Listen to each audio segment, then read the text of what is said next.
In today's video, I'm going to teach you how to track changes with version history. We'll be using a Google Sheets file as our example, but these steps work very similarly in other Google Workspace apps like Docs and Slides. Version history is incredibly useful when you're collaborating with others, or even when you're just making lots of edits yourself and want the option to go back to an earlier version. First, make sure you have your spreadsheet open in your browser. Give it a second to fully load so all of the menus appear along the top. Once everything is ready, look toward the upper left corner of the screen where you'll see the main menu bar. The very first option on that bar is called File. Go ahead and click on File. This opens a long drop-down menu with a lot of options, such as creating a new file, opening recent files, making a copy, downloading, and so on. Don't let all the choices overwhelm you.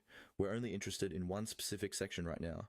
In that drop-down menu, move your mouse down until you see the option labeled Version History.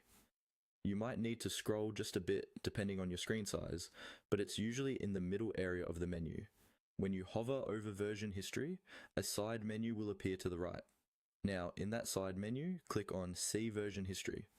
As soon as you select this, your main spreadsheet will stay in the center, and a panel will open along the right side of your screen. This is your version history panel. In this panel, you'll see a list of saved versions of your file, usually grouped by date and time. Google automatically saves these versions whenever significant changes are made, especially in collaborative documents. When you click on any version in the list, the main sheet will change to show how it looked at that moment in time. Edits are often highlighted, and you can see which collaborator made which change if multiple people are working on the same file.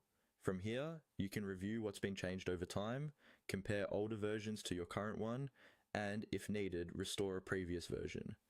Restoring will make that older version the new current version, but don't worry, it doesn't permanently erase history.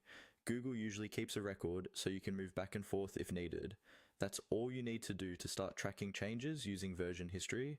Click File, go to Version History, and choose See Version History.